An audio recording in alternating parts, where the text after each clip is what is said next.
Bapak Ibu Saudara-saudara, mari kita berdoa untuk pemberitaan firman Tuhan. Kita berdoa. Ya Tuhan Allah, tolonglah akan kami sekalian. Karena memang sangat indah bagi kami ketika kami ada di hadirat-Mu dan mendengar isi hati-Mu buat kami lewat pemberitaan firman ini. Karena pertolongan-Mu itulah kami dimampukan untuk mengerti dan melakukan kehendak-Mu di dalam hidup kami. Terima kasih banyak. Tuhan, jauhkan semua penggoda pencobaan. Biar dalam damai-Mu kami belajar firman Tuhan. Kami rindu pada firman-Mu. Berfirmanlah bagi kami Tuhan. Di dalam nama Yesus firman yang hidup itu kami berdoa. Amin. Bapak Ibu Saudara-saudara, tema yang diberikan buat saya dan bagi kita semua di malam hari ini adalah menjadi jemaat yang kokoh di tengah tantangan zaman. Saya pilih satu pembacaan Alkitab buat kita dari surat Kolose pasal 1 ayat 21 sampai ayat yang ke-23. Juga kamu yang dahulu hidup jauh dari Allah dan yang memusuhinya dalam hati dan pikiran, seperti yang nyata dari perbuatanmu yang jahat, sekarang diperdamaikannya di dalam tubuh jasmani Kristus oleh kematiannya, untuk menempatkan kamu kudus dan tak bercelah dan tak bercacat di hadapannya. Sebab itu kamu harus bertekun dalam iman, tetap teguh dan tidak bergoncang, dan jangan mau digeser dari pengharapan Injil yang telah kamu dengar dan yang telah dikabarkan di seluruh alam di bawah langit, dan yang aku ini Paulus telah menjadi pelayannya. Demikian firman Tuhan. Berbahagia setiap orang yang mendengar firman, memelihara dan melakukan di dalam hidup setiap hari. Shalom. Bapak Ibu Saudara-saudara, menjadi jemaat yang kokoh di tengah-tengah tantangan zaman. Tema ini sesungguhnya mengingatkan kita bahwa pergumulan zaman ke zaman itu tidak sedikit. Dunia terus berubah, tantangan selalu ada, dan itu mendatangkan sesuatu yang serius bagi refleksi iman dan perjalanan percaya orang-orang, termasuk saya dan saudara.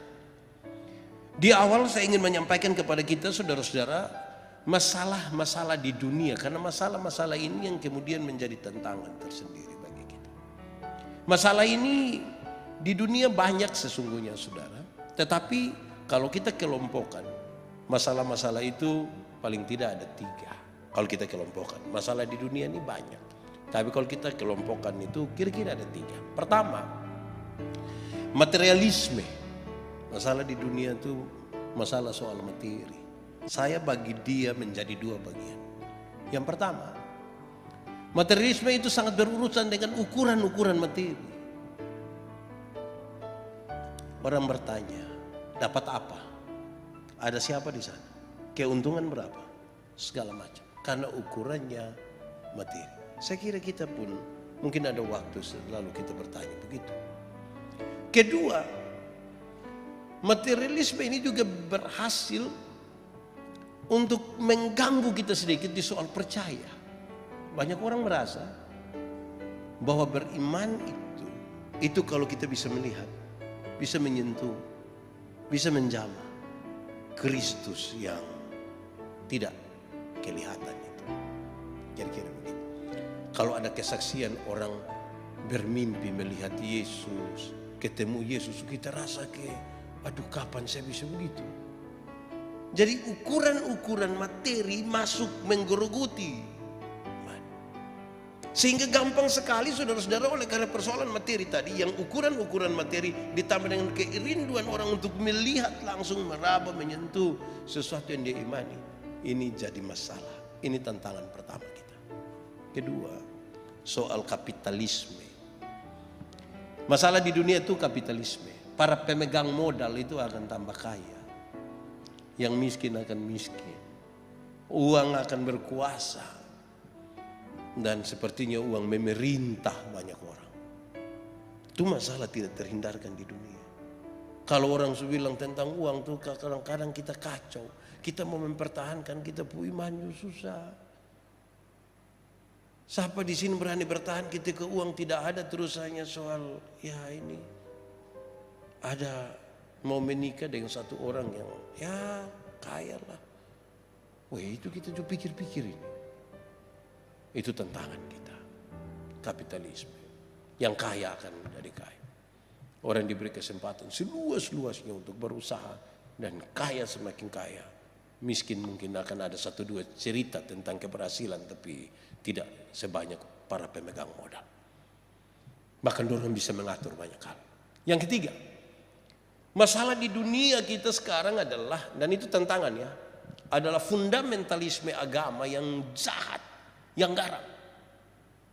Agama-agama yang daripadanya kita harapkan ada kasih sayang, ada kedamaian, ada keamanan. Justru kadang-kadang agama-agama memprovokasi perang. Yang agama satu menghujat agama yang lain. Yang agama ini menghina agama yang lain. Jangankan soal agama per agama. Satu denominasi menjatuhkan denominasi yang lain. Satu sekte dengan yang lain. Saudara bisa bayangkan. Itu tantangan zaman ini. Dan masalah kita. Saya menguraikan bagi kita tiga hal ini untuk kita tahu saudara-saudara bahwa kita ada di tengah-tengah situasi yang kira-kira begitu. Di soal-soal materi, kapitalisme, dan sekaligus fundamentalisme agama. Yang membuat orang kadang-kadang bisa membenci atas nama agama.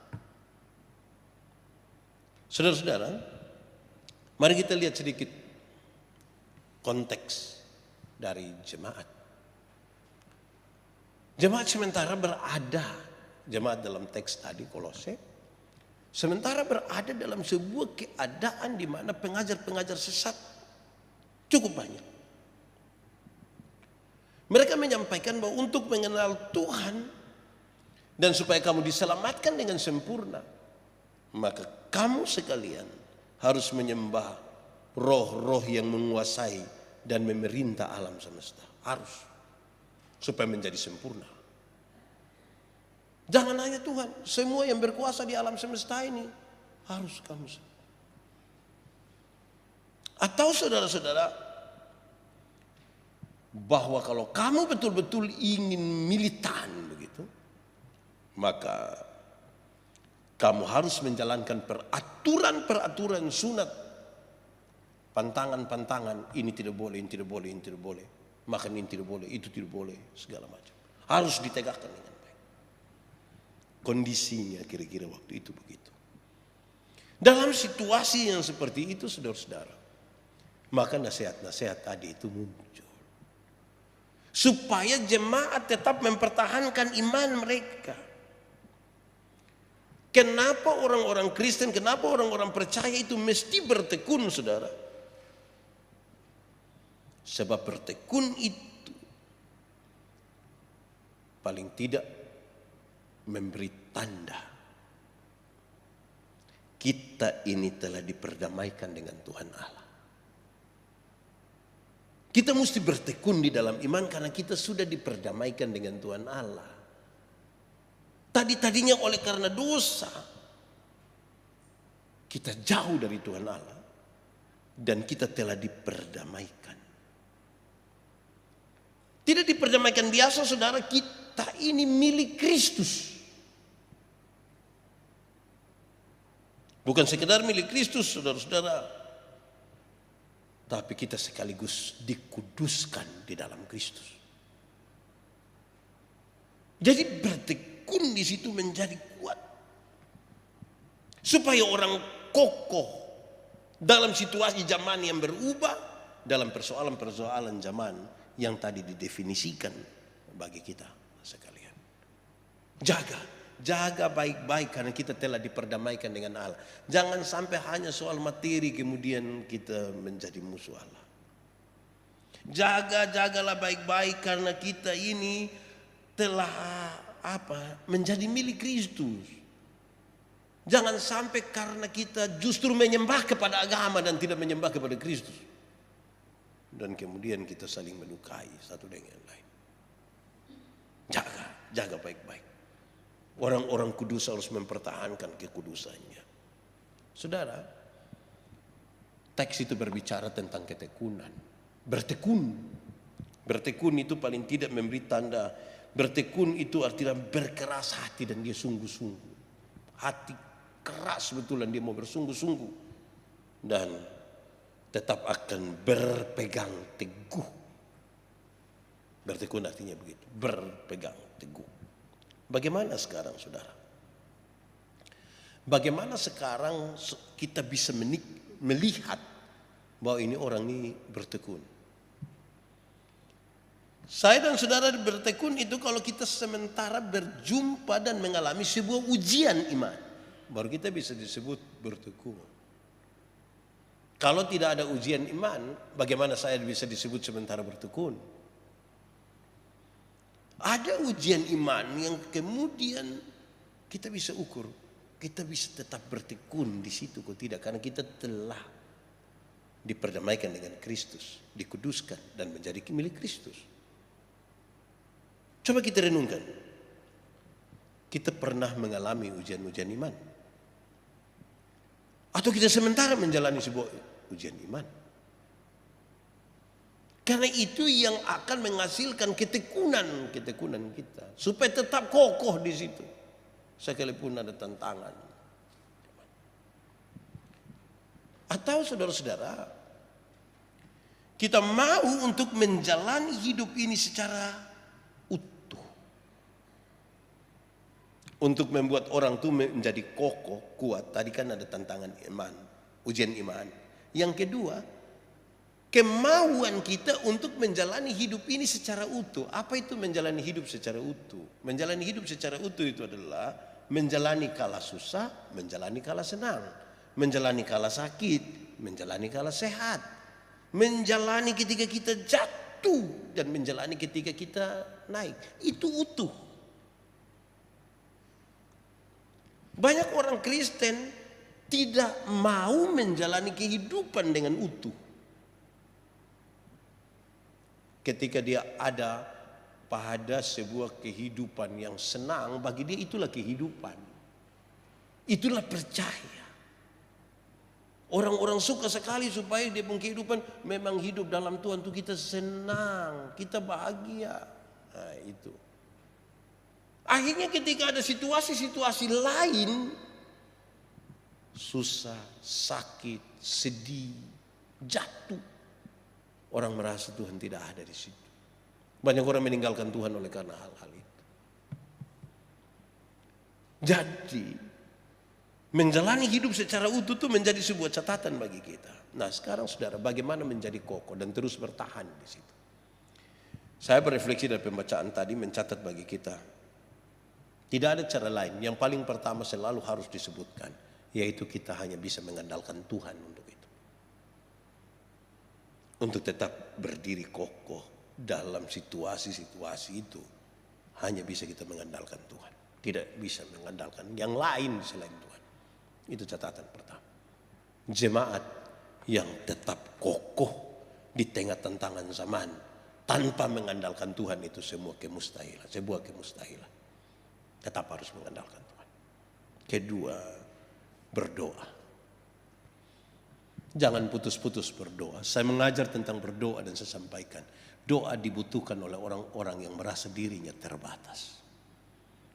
Sebab orang-orang yang terbatas itu akan mencari yang tidak terbatas. Kan dia tahu bahwa dia tidak mampu. Dia tidak bisa. Bagi mereka yang merasa diri tidak terbatas, dia tidak membutuhkan doa. Tetapi yang merasa dirinya terbatas, doa menjadi bagian yang sangat penting dalam hidupnya. Kalau mau kokoh. 3. Melakukan yang baik. Ini situasi. Paling tidak dari gambaran persoalan tadi. Materialisme. Kapitalisme. Fundamentalisme agama yang garang.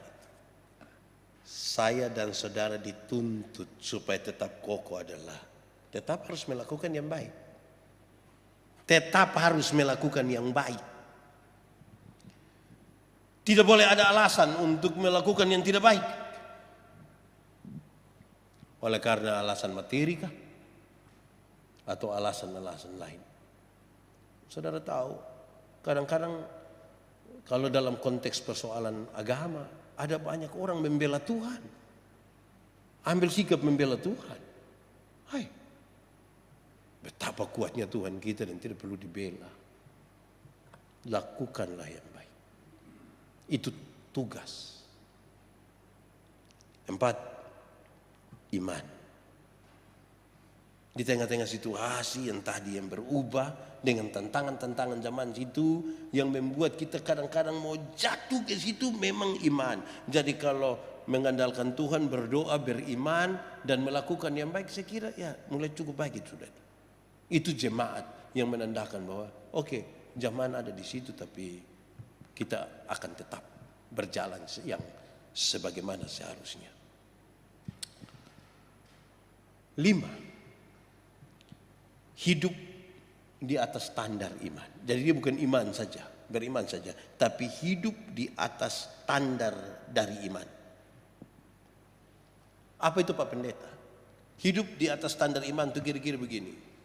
Jangan lupa, berdoalah bagi musuh-musuh. Itu standar.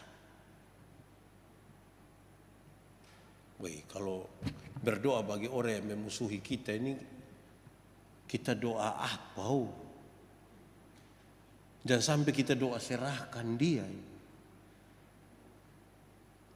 Kita marah, kita benci, dan seterusnya. Tapi itu standar iman mengatakan begitu, nak. Karena iman kita mau pakai ini untuk tetap berdiri kokoh. Atau iman punya standar itu bilang, ingat, tetap bersyukur di waktu susah. Itu standar. Bersyukur di waktu susah. Kalau bersyukur di waktu senang ya mas bisa kelihatan lebih gampang. Tapi bersyukur di waktu susah, saya merenungkan ini, saudara. Tadi saya pulang dari Noemuke. Saya berpikir, mungkinkah kita bersyukur di waktu susah? Itu bukan, saudara jangan cepat-cepat bilang mungkin, jangan. Coba renungkan baik-baik. Karena saya kadang-kadang bilang, tapi bersyukur ya Pak, bersyukur. Kita omong bersyukur, tapi itu kata itu sebenarnya apa? Tidak keluar dari kita puas hati, kan kita lagi tertekan sebenarnya. Tapi kita bilang, tapi bersyukur. Memang apakah itu betul-betul bersyukur? Itu harus ditanya berulang-ulang. Bersyukur di kala susah. Atau karena tidak mampu disebut mengeluh, ya kita pakai bahasa sudah bersyukur. Tapi bersyukur ya Pak, bersyukur. Tapi itu sebenarnya tidak tulus keluar dari sini. Lanjut. Ingat, yang benar itu tetap benar. Dalam situasi tantangan iman yang tantangan zaman yang begini besar ini, ingat baik-baik. Yang benar itu benar. Jangan berusaha begitu rupa untuk merubah yang salah menjadi benar. Jangan. Benar itu benar. Pak Pendeta tidak mungkin. Jangan juga cepat-cepat. Kenapa saudara? Karena kita biasa bilang begini. Namanya kan kita hidup di dunia toh. Namanya kita hidup di dunia. Kemarin dengan kaum ibu ibadah. Tema yang mereka berikan kepada saya itu adalah materi kebenaran. Saya bicara tentang salah satu unsur dari kebenaran itu adalah legalitas, ikut aturan. Semua bentuk pelanggaran terhadap aturan itu salah. Terus saya pakai beberapa contoh. Salah satunya saya bilang begini. Misalnya kita urus SIM. Untuk urus SIM motor ini kan harus ikut yang lurus itu adalah Piko periksa di dokter, bawa surat keterangan dokter PD itu kantor yang polisi punya, sampai di situ tunggu nomor antrian, kok sebentar suruh kita coba naik motor belok kiri belok kanan, duduk tunggu sedikit supaya mau foto, bayar, ambil pulang. Itu bisa dari jam 7 pagi sampai jam 1. Terus Pak Yandi langsung bilang, tapi kan Pak Pendeta Yandi itu sibuk. Apalagi ada jemaat yang polisi. Terus kita tambah 2 kalimat. Daripada kita duduk kau buang kerja di situ. Terus tambah sedikit lagi. Kok biasa kalau normal misalnya bayar 50, kok kita kasih tambah 50. Sangat logis toh saudara, sangat-sangat logis. Untuk yang salah kita bilang itu benar. Namanya masih hidup di dunia toh. Ini tantangan zaman. Saudara tidak usah berpikir sampai dunia runtuh, tidak usah. Pikir yang biasa-biasa yang tiap hari kita ada jalani. Lanjut. Ingat bahwa bagaimanapun kita diselamatkan, kita itu ciptaan baru.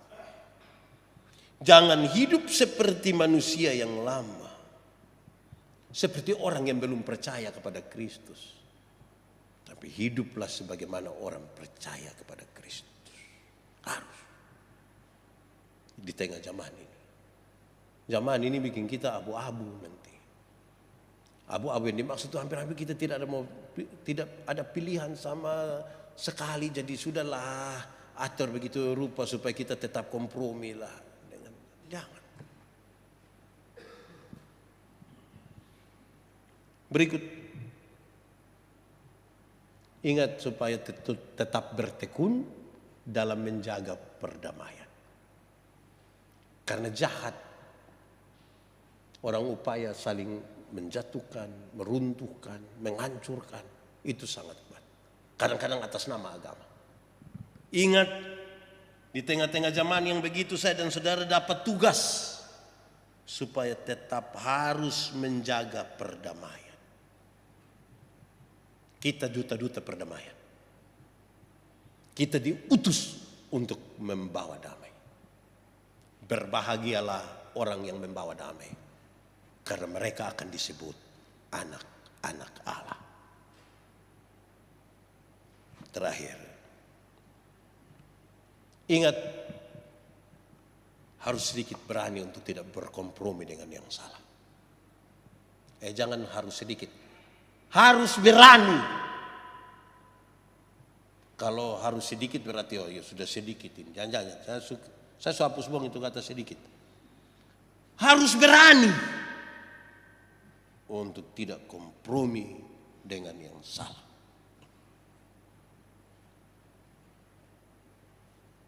Itu catatan di tengah-tengah zaman ini. Karena zaman berubah sudah. Tambah hari kita lihat banyak persoalan terjadi oleh karena perubahan zaman. Lalu kita ada di tengah-tengah. Kita penuh dengan tugas-tugas ini. Tetap jadilah terang, jadilah garam. Tuhan memberkati kita. Mari kita berdoa. Bapa di surga, terima kasih banyak. Firman-Mu menolong kami hari ini. Untuk kami sadar. Engkau telah memanggil kami. Memeteraikan kami.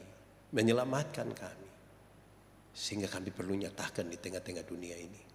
Menjawab berbagai tantangan zaman ini. Kuatkan dan teguhkan hati kami supaya kami tetap kokoh. Karena dan di dalam nama Tuhan Yesus. Biar firman-Mu menjadi pelita bagi kaki kami. Dan terang bagi jalan kami. Amin.